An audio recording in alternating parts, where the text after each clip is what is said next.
Hey y'all, Pastor Sam here, and welcome to the Sermon Cast for First Christian Church in Hammond, Louisiana. Here at FCC Hammond, we are a gathering of Jesus followers caught up in this crazy Jesus movement seeking to bring healing and wholeness to our fractured world. We hope you find this message meaningful and encouraging. We would love to connect with you to answer any questions you might have about us, Jesus, or just life in general. How you can contact us can be found in the description below. Just remember, God loves you, we love you. May you experience grace and peace in your journey today and every day. And now, the Sermon Cast. From Isaiah 11, verses 6 through 9. The wolf shall live with the lamb. The leopard shall lie down with the kid. The calf and the lion will feed together, and a little child shall eat. The cow and the bear shall graze. Their young shall lie down together, and the lion shall eat straw, like the ox. The nursing child shall play over the hole of the asp, and the weaned child shall put its hand on the addict's lips.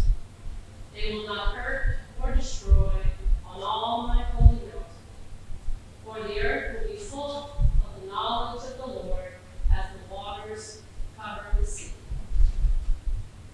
A word of God for our times. Thanks be to God. Beautiful, beautiful, beautiful. I will say it's not as beautiful as something I experienced this morning. You want to know what it was? I was cold. Yes, I was cold. I was legitimately cold. I was like, what is this feeling? This is wonderful. I hope it stays. Of course it didn't. I was back outside in less than, hour and a half. I was like, oh, there it is. Humidity, my gills cover back. How lovely. I've shared with you lots of times that I'm a bit of a science nut. I think I've talked a lot about all kinds of it. It's not just like science with particles and cosmology and all that stuff. I love the science of humans. Like there's a whole world of that I'm probably actually more fascinated in than I am of some of the more like physics and chemistry kind of stuff. And particularly, I love psychology, just love it. In fact, one of the things, I never would be one of those people that says, this is the answer to everything, but y'all, this is the answer to everything. I'm telling you, there's this theory in psychology known as attachment theory. And it was developed a while ago by a guy named John Bowlby. It's been advanced and improved upon and grown by, dozens of others, dozens. And it's all built around this idea that, like, what happens to us when we're young?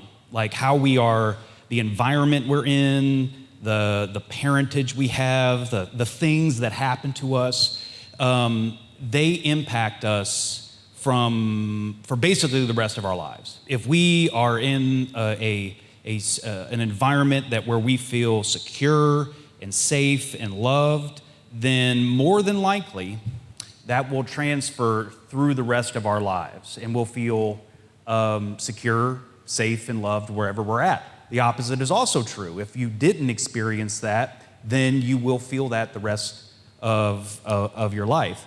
And there's actually 5 things that people need that's involved in that, and that's safety and security, which is like, what, aren't they the same thing? They're not the same thing. Safety and security, comfort, relief, and validation. These are the 5 things that every human needs to feel safe and secure. And okay, just a side note, this is even over in the marriage world. John Gottman basically developed this whole entire research and way to perform better in marriages. It's all around attachment theory. It's all around making your partner feel secure and you feeling secure as well. And he was able, this is insane, he's able to, through his way of doing things, predict whether a marriage will fail or succeed by like 85%. Like he's that dead on. Like if he sees these things in a marriage, it's like, yeah, you're not going to make it. It's that important. Because once again, in marriages, we want to feel safe, we want to feel secure, we want to feel comfort, we want to feel relief, and we want to feel validation. Now for me, it's probably not a huge shock that I did not have a secure attachment growing up. In fact, I have probably one of the more complicated forms of attachment, which is a disorganized form of attachment. So back up a minute. Of course, secure is secure. You trust easy. You're okay with relying on others while also being independent. You have anxious attachment, which is you really crave closeness and validation, but you also fear abandonment, probably because you were abandoned or felt that when you were a child. So you tend to be very worrisome and anxious. Then you have avoidant, which is, once again, there was something going on where they went the opposite way, and they just prioritized their individuality and they distance themselves from a lot of people. And they really have a hard time being in close relationships. Same for anxious. It's both the same, they just express it in different ways. And then there's people like me who just are both of those things. Where we want closeness and trust, and we have this dependence on people, but then we worry and we are over anxious, but then we pull away and then we go by ourselves. It's confusing. It's a horrible existence sometimes. It's something I've been working on for a long time. It's a lot of work to feel secure. It's a lot of work to feel that in a relationship, all kinds of different relationships, let alone your own life. And the thing for me is like, y'all, life is, that in itself is enough for struggling in life, I think. But then we inject politics into it, right? And which seems to play on our need for safety, security, comfort, relief, and validation, right? So does anybody know what I'm talking about? Like when you hear about the attachment styles, does this ring true to you? Right? Like, I don't want to out anybody, but how many people are like me? Like you're just all over the place. Yeah, see, there you go, thank you. 2 people. There's plenty for the world, don't you think? But then, we have who's the avoidant folks? You kind of back off. Of course you wouldn't answer, what am I talking about? And then the anxious folks. Who's the anxious folks? Probably most people, yeah, no. And I don't even hear about secure people. You guys, I'm jealous. But political season, comes. And I don't care where you are on that attachment scale. Are you feeling secure at all? No. Are you feeling like safe? Are you feeling comforted? Are you feeling relief? Are you feeling validated at all? No. That's why we're doing this series, because we were already divided, and when this time of year comes, it just seems the division gets more than I possibly think we could get more divided. And this time, unfortunately, it seems to take on colors like red or blue. You're either an elephant or a donkey. You're one of those people. And I'm hoping that maybe we can go through the scriptures a little bit and see that, this way of looking at things is just not a great way to exist in life. It's definitely not the way to exist in the world if you want to be a Christian or trying to be party to God's kingdom coming on earth. This just simply won't work. And so we want to look into that, but also look into what is the beauty of some of the things that other people think and feel and think how things should be. And hopefully we can learn some tools to maybe make a new color, a purple color, where we can come together and actually maybe, I don't know, feel secure and safe and comforted and validated in the world. Last week we talked about kindness, and I talked about the golden rule, do unto others as you'd have done to yourself. But then we talked about the platinum rule, which is really what Jesus is talking about, and Jesus' way of life is really do unto others as they would want done. And we walked away from that saying that the golden rule is okay, it's good. Gold is good, but platinum is perfect. That's the best way, one of the best ways to exist in relationships. And this week we're going to talk about compassion, but I want to back up a minute and just define a couple words real quick, because we've been throwing them around, and I think sometimes when we throw them around, we kind of think they all mean the same, but they don't. They all mean very different things. And so kindness, when we talked about last week, that's just being friendly or generous or considerate towards others. It's usually a very small things to do to be kind towards somebody. But remember, I talked about, and that's really what I feel like the golden rule was, whereas the platinum rule was much more about empathy. Now, empathy is a whole different thing. That's the ability or the ability to understand, and not just understand, but actually share in the feelings that another person is having. You know, you're putting yourself in their shoes quite literally, and that's empathy. Now, but compassion is completely different than those two. Compassion is where we move beyond empathy and kindness and way beyond and we not only understand somebody's suffering and their suffering, but we do something about it. Like, and not just say, hey, you know, have a good day. No, we actually physically do something about what they're suffering with, whatever it is. And in a real way, we've kind of built this path of kindness is the gateway to empathy, and then which empathy is the gateway to compassion. So, and that's why I want to catch us up, because compassion actually means to suffer with. That's what it means.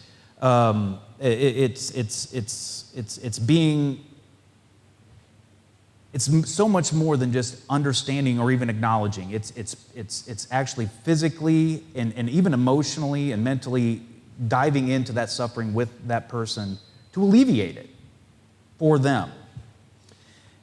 Now, we see this in Scripture, but we see it so fully in actually a very compassionate creation, which I think is a big part of the solution of how we go from red and blue to purple, and how we heal and actually capitalize on our division, if that makes any sense.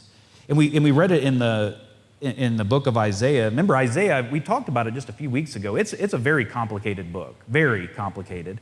Isaiah existed in the latter half of the Jerusalem's history, and he was a prophet. You know, he had a lot to say. But that book is so complex and has so many things in it, and we're still pulling from this first chapter, which really focuses on Jerusalem's judgment and its hope. So it's really kind of just painting a broad picture.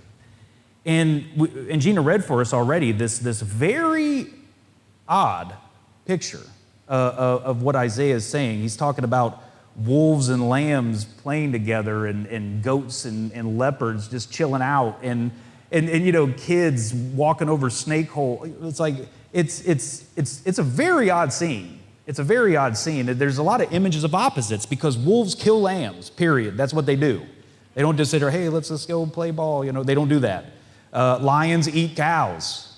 We eat cows. But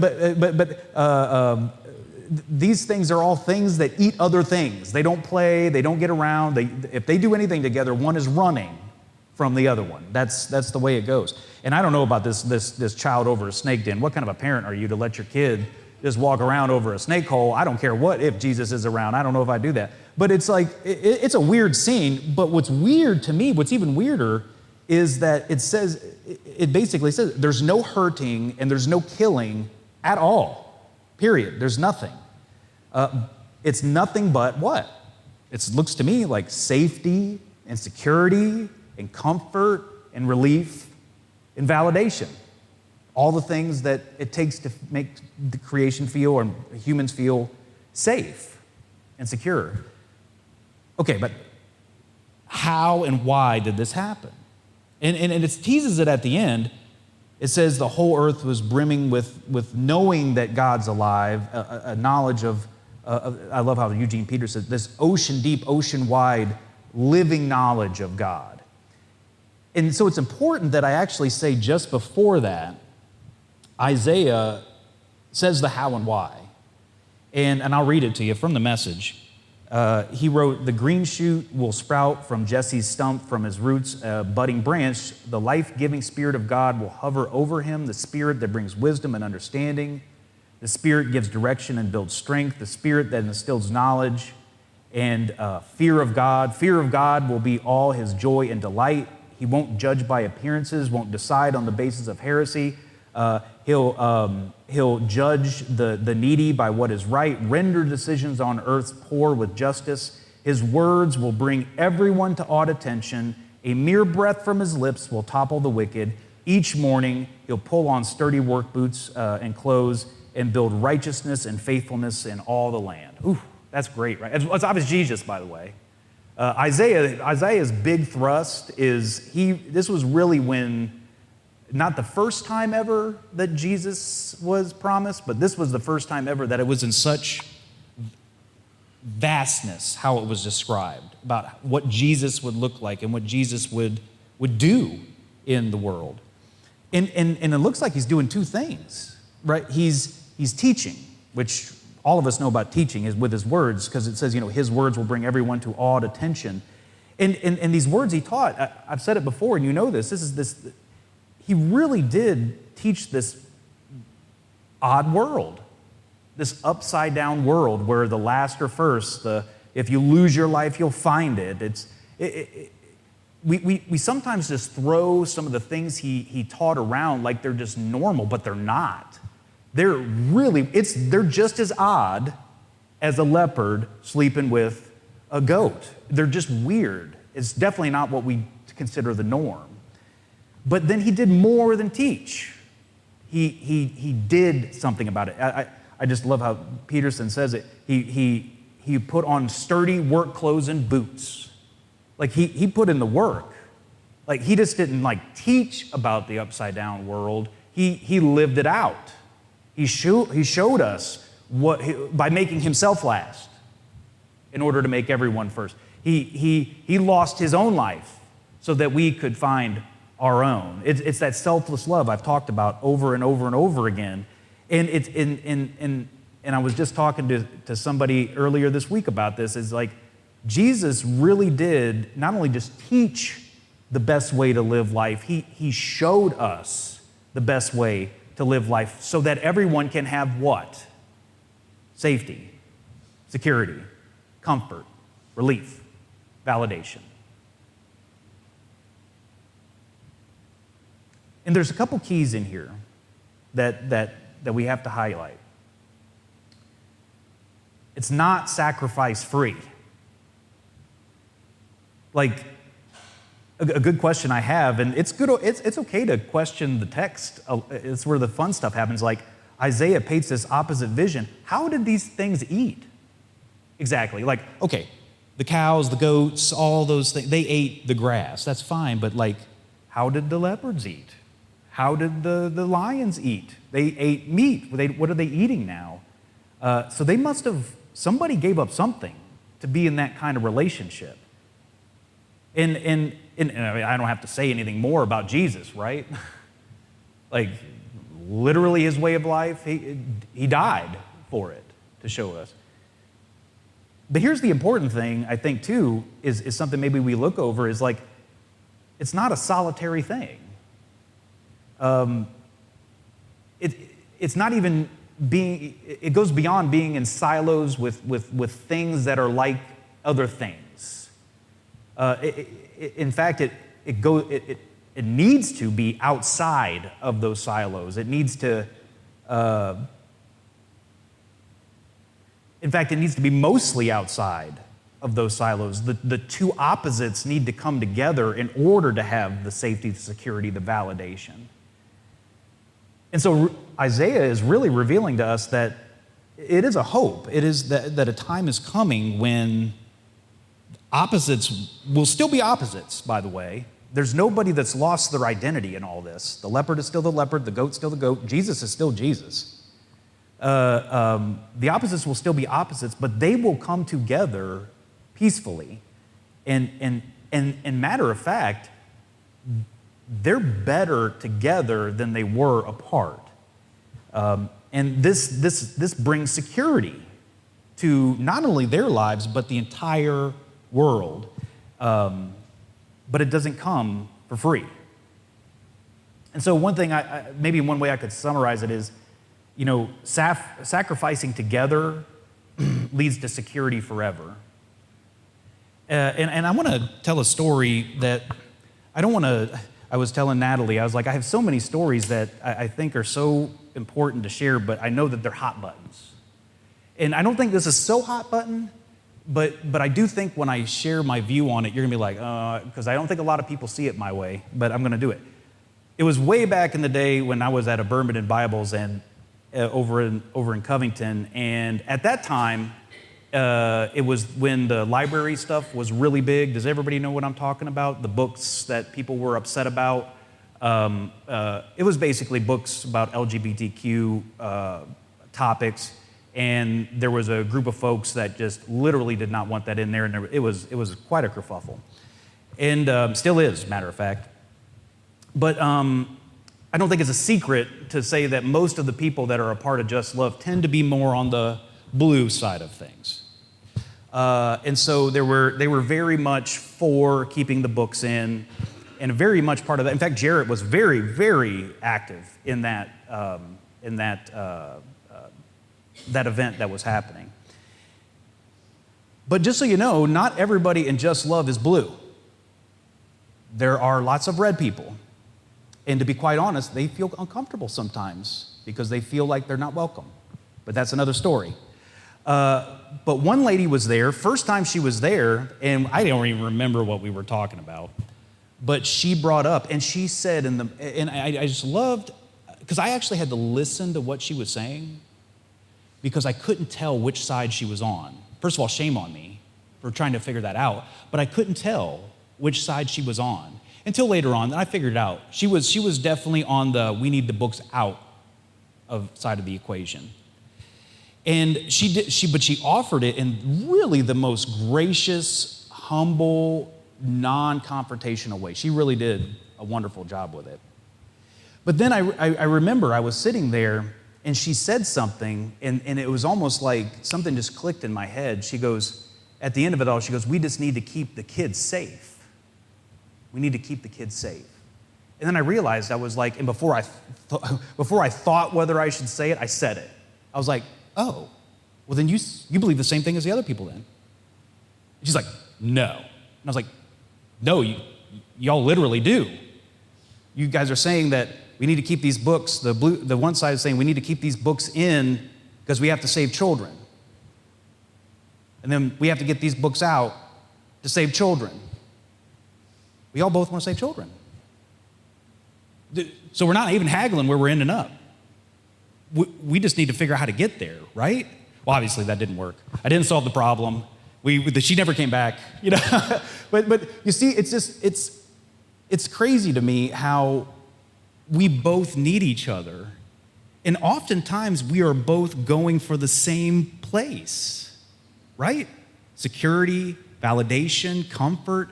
And if we're really good, we want it for other people, right?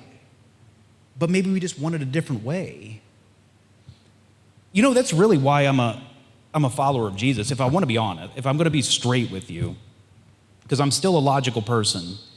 I knew later on in life that I wanted to feel that security that so many people wanted to feel, that I never felt. And then I read about Jesus' way of life, and I cannot begin to tell you, as I kept reading it, I just knew it was like, this is what'll work. This is what's gonna fix everything. This is what's gonna make me feel secure. This is what's gonna make everybody feel secure. And it is gonna require us to get out of our, little silos, and it's gonna require us to sacrifice. But if we do this, it's gonna be better for everyone. And so that's why, this kind of stuff is, so intensely personal to me. Because there is, when we choose to other people, when we choose to, summarize them into this shallow way, when we make them into a caricature, it's literally why we can never get out of this cycle of insecurity. And we all want the same thing, but we keep doing that, thinking that it's going to end up the same, somewhere different, and it never does. Because everybody needs the same things. And if my hope is that one day maybe we actually can see that even though we don't we may not know how to get to certain places the same way, we all want to be at the same place. And I would think that I don't think I have the answers to everything. And I know you don't, but I hope that if we get together, we can find the answer and we can come to some kind of compromise. And yeah, compromise means we're going to have to sacrifice something. But isn't security worth that? I would think. That's what I seem to think Isaiah says and what Jesus is saying, but sacrificing together leads to security forever. Let's take a couple minutes and just sit in silence. But I want you to, I know I try not to direct you too much, but I do want you to hang out maybe in this idea of security for a minute, for a couple minutes, and just see what your spirit says, what God's spirit says, and we'll continue with our worship.